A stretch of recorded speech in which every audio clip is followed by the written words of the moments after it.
नमस्कार मित्रों, मैं हूं राकेश अचल और आप देख रहे हैं चक्षुदर्शी, जो मेरा अब YouTube चैनल है। अगर आप इस चैनल पर पहली बार आए हैं तो आपसे अनुरोध है कि इसे सब्सक्राइब कर लीजिए, ताकि हम और आप एक परिवार में शामिल हो सकें, निरंतर संवाद कर सकें और वीडियो पर अंत तक बने रहें। और देखने के बाद फिर ये आपका अधिकार है कि आप इसे लाइक करें, शेयर करें और प्रतिक्रिया करें।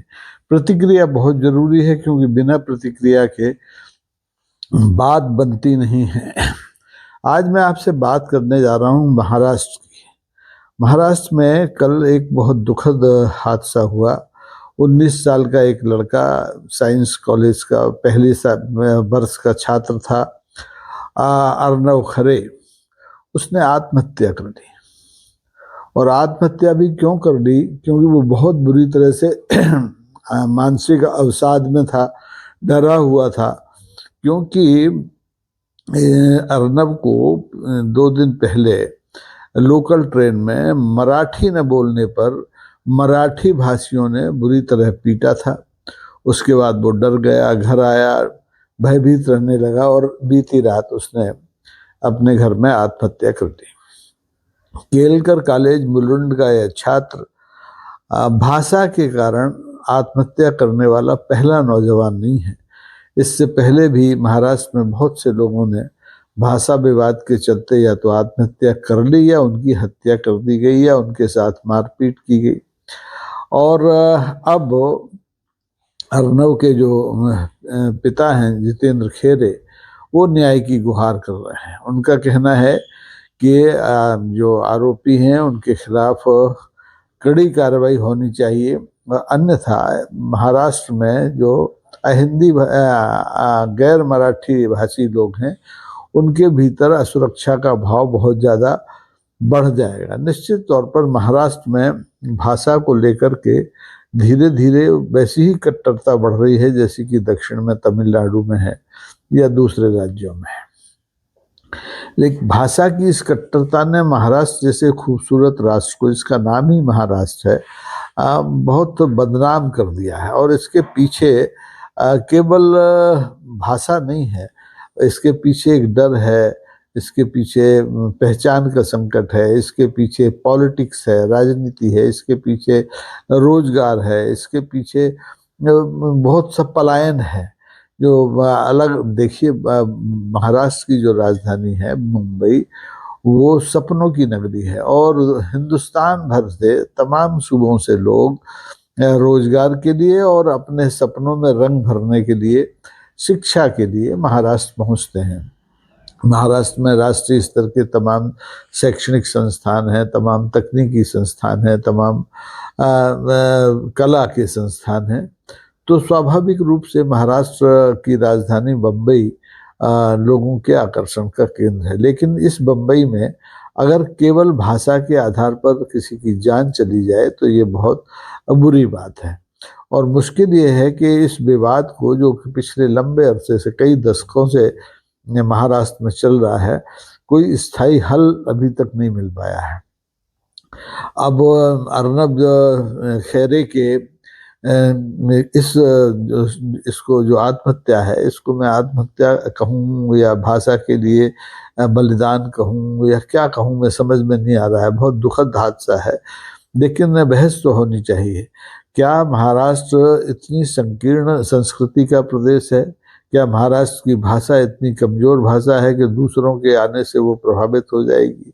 या महाराष्ट्र की संस्कृति इतनी कमजोर संस्कृति है जो दूसरे प्रदेशों की संस्कृति और भाषा के आने से खतरे में पड़ जाएगी?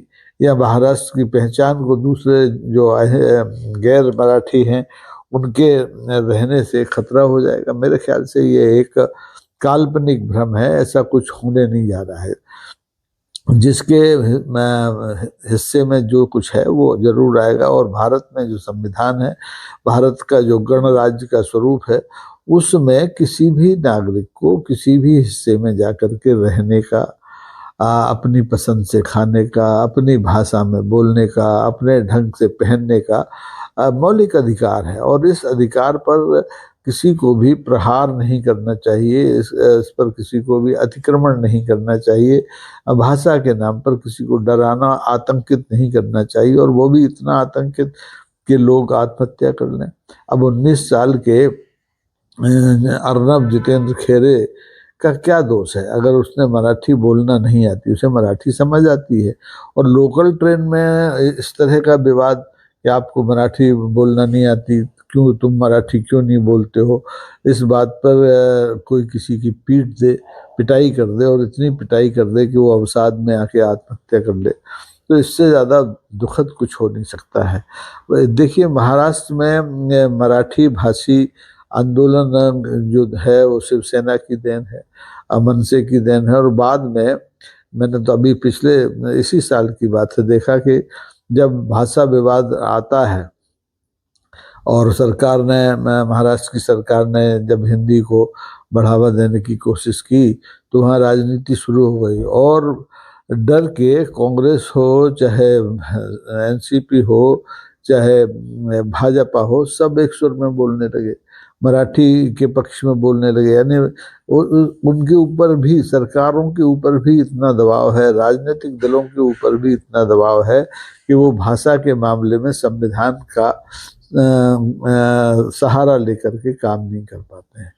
दक्षिण में तो आप देखें 60वें दशक से भाषा का आंदोलन, भाषा का विवाद चल रहा है, और मजे की बात है कि वहीं पर हिंदी भाषा की जो प्रचारणी सभा होती है वो हिंदी का काम कर रही होती है।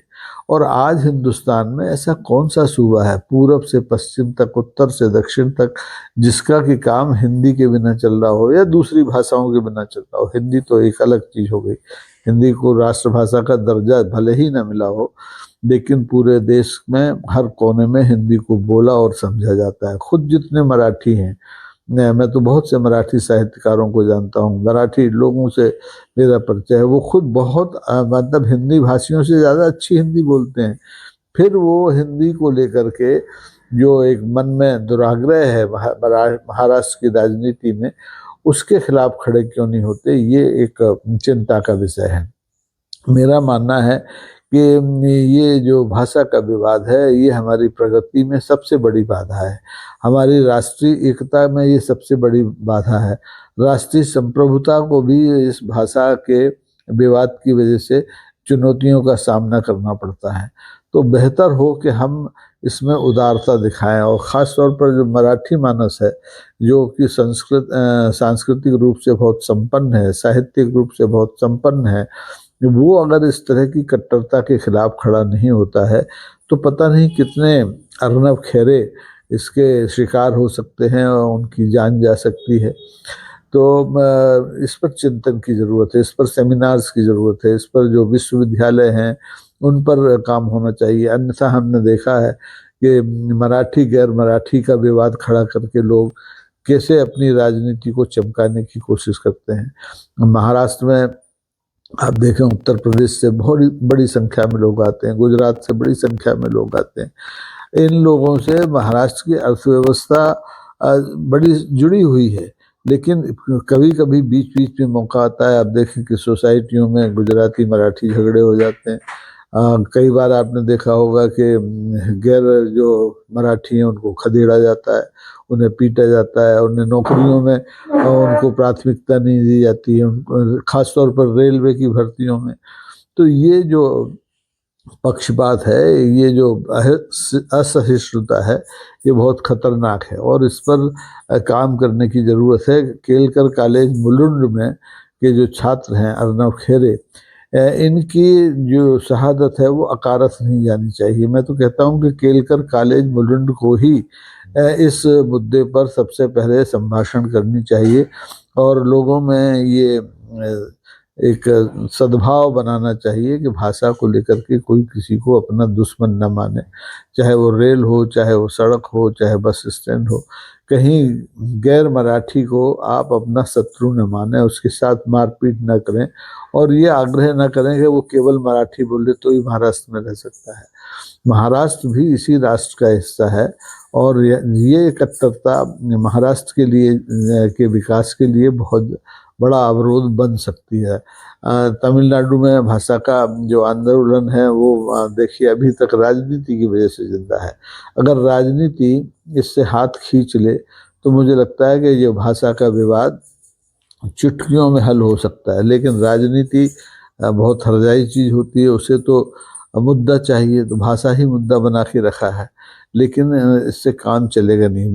हमें बहुत उदारता से औदार्य के साथ भाषा विवाद को समाप्त करना होगा। दुनिया में भाषा को लेकर के बहुत संघर्ष हुए हैं, भाषा की सुरक्षा को लेकर भी संघर्ष हुए हैं, और भाषा के विलीन होने के खतरे को लेकर भी संघर्ष हुए हैं। बहुत सी भाषाएं हैं, खासतौर पर जो हमारी लोक भाषाएं हैं, लोक बोलियां हैं, वो किसी असहिष्णुता का शिकार हुई हैं। मैं तो कहता हूँ कि भाई हर भाषा को संरक्षण आप दीजिए। मराठी हैं, महाराष्ट्र में रहते हैं, तो मराठी को निश्चित तौर पर आप बोलिए, लोगों को प्रेरित कीजिए कि बोलें, लेकिन प्रेम से। मारपीट से, डरा के, धमका के आप किसी को मराठी भाषी बना नहीं सकते। और अगर आप बना भी लेंगे तो फिर उसके प्रति मन में मराठी के प्रति, मराठी मानुष के प्रति प्रेम नहीं जगेगा। प्रेम बड़ी जरूरी चीज है, और अर्नब खेरे की जो जान गई है इसी असहिष्णुता की वजह से गई है। हमें इस पर चिंतन करना चाहिए। महाराष्ट्र की सरकार को अर्नब खेरे की मौत को गंभीरता से लेना चाहिए, और ये सुनिश्चित करना चाहिए कि चाहे लोकल ट्रेन हो, चाहे बस अड्डा हो, चाहे बाजार हो, चाहे मॉल हो, वहाँ भाषा को लेकर के कोई एक दूसरे का दुश्मन न बन जाए, एक दूसरे पर हाथापाई पर उतारू ना हो जाए। अगर ये माहौल बनेगा तो फिर महाराष्ट्र में बाहर के लोग कैसे जाएंगे? अगर बाहर के लोग नहीं जाएंगे तो महाराष्ट्र की अर्थव्यवस्था केवल मराठी मानुष संभाल लें, ये संभव नहीं है, उसमें सबका योगदान है। अब महाराष्ट्र में आप देखें, हिंदुस्तान की सबसे बड़ी फिल्म नगरी है, वहाँ तो हिंदी में ही सबसे ज़्यादा फिल्में बनती हैं। तो क्या किसी मराठी नेता में ये हिम्मत है कि वहाँ पर हिंदी फिल्में बनाना बंद कर दे? कर दीजिए आप बंद, वो सब शिफ्ट हो जाएंगे दूसरे राज्यों में, और नुकसान किसका होगा? महाराष्ट्र का, महाराष्ट्र की अर्थव्यवस्था का। तो बहुत जरूरी है कि भाषा विवाद को लेकर के अब बेदल ही पहल करें इसे समाप्त करने के लिए, जिन्होंने इसे खड़ा किया था, खासतौर पर शिवसेना हो, मन से हो, और दूसरे जो क्षेत्रीय दल हैं। मुझे उम्मीद है कि अर्नब खेरे की जो शहादत है भाषा के नाम पर, वो इस विषय पर चिंतन का एक नया रास्ता खोलेगी। आप इस बारे में क्या सब सोचते हैं? आपको क्या लगता है कि ये जो विवाद है उचित है, या आपको लगता है कि अर्नब के साथ जो हुआ है वो ज्यादती हुई है, उसकी जांच होनी चाहिए, उसके आरोपियों को सजा मिलनी चाहिए, और भविष्य में ऐसी घटनाओं की पुनरावृत्ति पर रोक लगनी चाहिए? आज के लिए बस इतना ही। देखते रहिए चक्षुदर्शी। सब्सक्राइब कीजिए, शेयर कीजिए, लाइक कीजिए, प्रतिक्रिया दीजिए। बहुत बहुत धन्यवाद। नमस्कार।